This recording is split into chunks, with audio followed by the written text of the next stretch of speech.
जय जगन्नाथ। आज अभुला कविता पाठर आउ एक आसर को मु आपण मानू स्वागत करुच्ची मंजुबाला दास। आज आम कोणार्क उपर तो बहुत कविता कवि लिखिं। कोणार्क कारुकार्य देखी सारा विश्व आश्चर्य हो जाइए। उत्कलर कलार केमती पूजारी थे, उत्कलर कलार विकास केमती होता, आमर कारीगर केते सूक्ष्म सूक्ष्म कार्य करते तार प्रमाण होमर कोणार्क समस्त आश्चर्य किंतु गोटे कविता मुझे पढ़ी जोटि कि कवि सच्चिदानंद राउतराय कोणार्क चारुकलार रम्यकला रूप से देखी ना, से देखी केमती दरिद्र माने श्रमिक जो कारीगर माने केमती केते जीवन देपाई से जेहेतु से माटीर कवि से केमती प्रकाश कर कविता माध्यम मुझे गोटे कविता पढ़ुची। कोणार्क कवि सच्चिदानंद राउतराय। तुमे देखिअछ शिलारे तार तो रम्य कलार रूप, मु देखी तही कोटि कंकाल भग्न बुकुर स्तूप।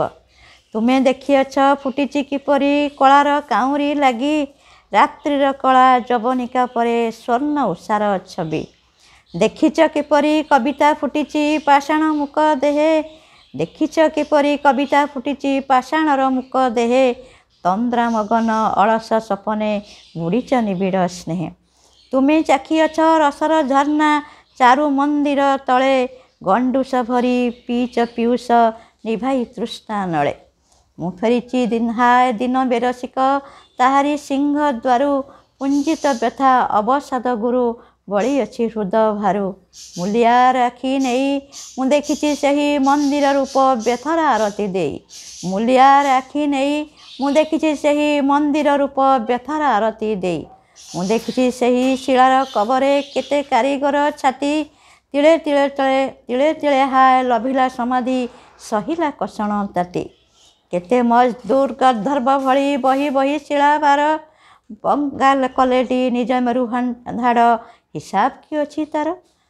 केते मजदूर गर्धर्व परी बही बही शिला भार, बंका कलेटी निज मेरु हाड़ हिसाब कि अच्छी तार। केते जे बटाली निहाण मुगुर राजार हुकुम मानी, कला मुगुनीर दिहरु रकत पोषे पोषे कला पानी। केते जे बढ़ई मिस्त्री कमार शुणित कलारे मिली, केते जे बढ़ई मिस्त्री कमार शुणित गलारे मिली। सागरर लुणी पानी से कथा को लुण परी देला गिली, सागरर लुणी पानी से कथा को लुण परी देला गिली। देखिला जगत विराट देउल, देखिला जगत विराट देउल, घोषिला राजार जय। पंडित कहे देशर कुआड़े लेखा एथि परिचय, पचारिनी किए केतेबा जीवन से लगी होईची क्षय। केतेबा बारिशी करत कुठार लभी अच्छी पराजय, केते क्षुधातुर मनीष खाइची क्षुधारे सेदिन माटी। रम्य कलार दरबार आजी किछि नाही परिबाटी, नाईता चरण लिपि शिल्प रहीची नाई नाई सेठी कलाकार बा शिल्पी। नाईता चरण लिपि शिल्प रहीची नाई नाई सेठी कलाकार बा शिल्पी। धन्य आमर शिल्प चातुरी, धन्य ललित कला, राजार सुनाम प्रचार लगी कोटि बुके बाजे शला। अमर होइब कालर कबले जेणु जनकर नाम, लक्ष्य बेनामी जीवन रे तेणु गढ़ा हैला समसान। लक्ष्य बेनामी जीवन रे तेणु गढ़ा हैला समसान। ए भाव प्रवण जाति एबे भी गरबे चाहिता कबरे फुलाए अपना छाती। ए भाव प्रवण जाति एबे भी गरबे चाहिता कबरे फुलाए अपना छाती, फुलाए अपना छाती। कोटि कोटि विशु महाराणा पुणी सेबई सामंत केते, एई मंदिरर तले शोईचंती कलार फसल खेते। एई मंदिरर तले शोईचंती कलार फसल खेते। गढ़िबाकू एही मंदिर कला श्रमिक रक्तदान, कृषक देला ता कनक शस्य राजकोषे अकलन। अथच कलार दरबार नाही तांक व्यथार स्थान, हास्य बा लुह अथवा केउठी फसल कटार गान, फसल कटार गान।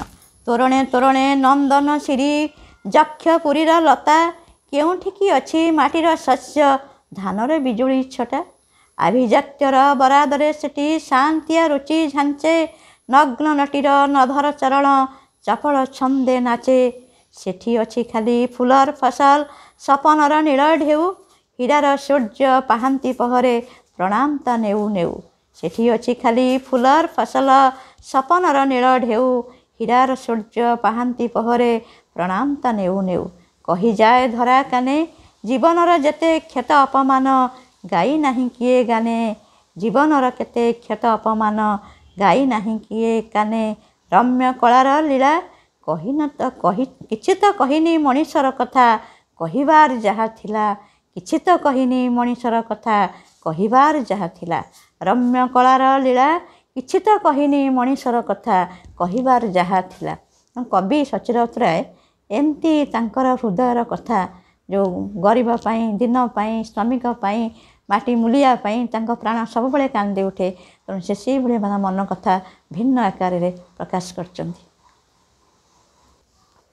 आउ एक कविता भारी पिला माने बहुत भल पाती रामचंद्र संध्या कवि पंडित नीलकंठ दास से नीलकंठ दास एमती गोटे आदर्श शिक्षक थिले जे पिला मानकु बहुत भल पाउथिले एवं से पिला मानकु नेइकिरी थारे रामचंडी बुलिबाकु जाइछन्ती एटी वर्षा ହେଇଛି ଏବଂ ରାତ୍ରି ସେଠି କାଳଯାପନ ରହିଛନ୍ତି ସବୁ ପିଲାମାନଙ୍କ ସହିତ ତେଣୁ ସେଇ କବିତା ଗୋଟିଏ କୋଣାର୍କ ସମ୍ପର୍କିତ ରାମଚଣ୍ଡୀରେ ସନ୍ଧ୍ୟା कवि नीलकंठ दास कि कराला जी रजनी बहे झंझा पवन तारा नदी सई गगने शुभे घन गर्जन मुसल धारारे झटिका दिए कचाड़ी केबे सोई पड़ीछ तो बापा हे जाणु नथिब लबे आज जे कुआर पुण्य केड़े सुख सरधा माँ भौणी आदर नव बसन पिंधा मने पड़ू नहीं बाबुए लगी जाइछि निद माँ भौणीए भवने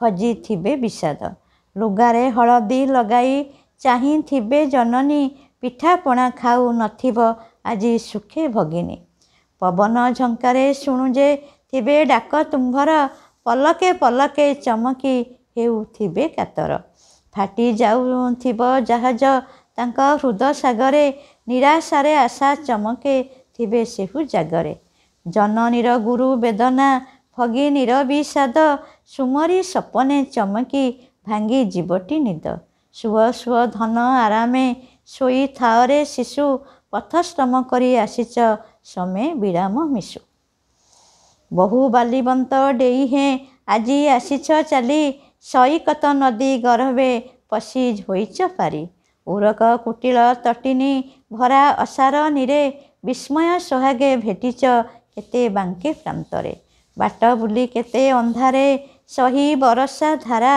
नवगुड़ाकंक लतिका माड़ी चालीछ परा कांधे भार देई एसबु पथे सही निरते कुतूहले पुणी शामुका साऊ टीच हे केते नुआ जीवटीए अंधारे देखी नई मुहाणे नाची उठिअछ कि भाव बही शिशु पराणे से भाव मुहर काहीं हे काहूँ बुझिबी मुही शिशु मेले सिना बुलुची काल जाउछि बही सुमरिले पद वेदना भार नदी से मोते भारटीए नेबी भाविले पाद न पड़े हाते निरर्थक सेत शामुका काहीं रुचि मोहर कि अछि तहिरे किंपाई बेला कलहे जुर बुझाई देव कि बालके थरे शुणिबी मुही शिखाउछि नीति शिखिबी आजी पराण देई प्रवीण विग्रहे उठिब शिशु हृदय नाची सुमरी झुरिबी आसीछि मुही बेला मोरुछि रह रह बाबा बतासी रह बरसा धारा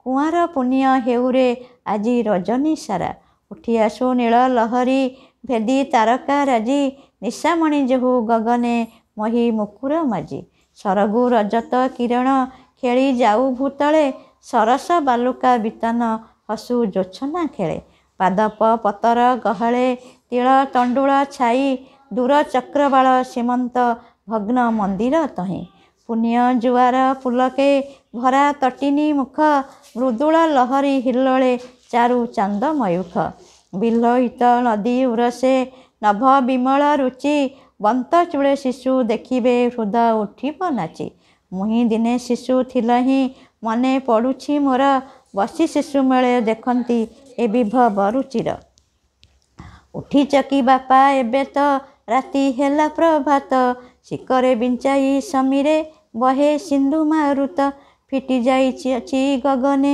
ଘନ ମୁଦିର ଘଟା ଲୁଚକାଳି ଖେଳ ଦେଖାନ୍ତି ତାରା ମେଦୁର ହଟା କୃଷ୍ଣ ଘନ ଚୂଳେ ଶୋଭଇ ଚାନ୍ଦ ବାରୁଣୀ ଶିରେ ଚଳ କୃଷ୍ଣ ଘେନେ ଲୁଚାଇ କେବେ କମ୍ପିତ କରେ ତାମସ କଳୁଷ ପୀଡ଼ନେ ଯଥା ସ୍ୱଚ୍ଛ ବିବେକ ଲୁଚି ଲୁଚି ଫୁଟି ହସଇ ଢାଳି ପୁଣ୍ୟମୟୁଖ ଦୂରଗିରି ଧୂମ ପାଚିର ଖୋଲେ ତରଳ ବିମ୍ବ ଶୁଭ୍ର ହାସେ ଫୁଟେ କିଏ ବା ଭେଦି ଶରଦ ନଭ ଲୁଚିଯାଏ କେବେ ପ୍ରାଚୀର ଚୂଳ ଚାଳଜି ମୁତେ ଦେଖି ନାହିଁ ଯେବେ ସେ ଛବି ଆଜି ଦେଖ ପ୍ରଭାତେ ସିନ୍ଧୁ ଭେଦି ଫୁଟେ ଫରଚା କୁଆଁ ତାରା ମଳିନ ଉତ୍ତାଳ ତରଙ୍ଗେ ଶୋଭଇ ନଦୀ ମୁଖ ପୁଳିନ ଗଗନ ମୁକୁର ତଟିନୀ କମ୍ର ଉର୍ମି ବିଳାସେ କ୍ଷଣ ତାରକିତ କମ୍ପନେ ଚଳ ନଭସ ଭାସେ ଏକାକୀ ପାଦପେ ପତ୍ରତି ବଧୂ ଉଷାଲୋକେ ଆଶାର ଧୌତ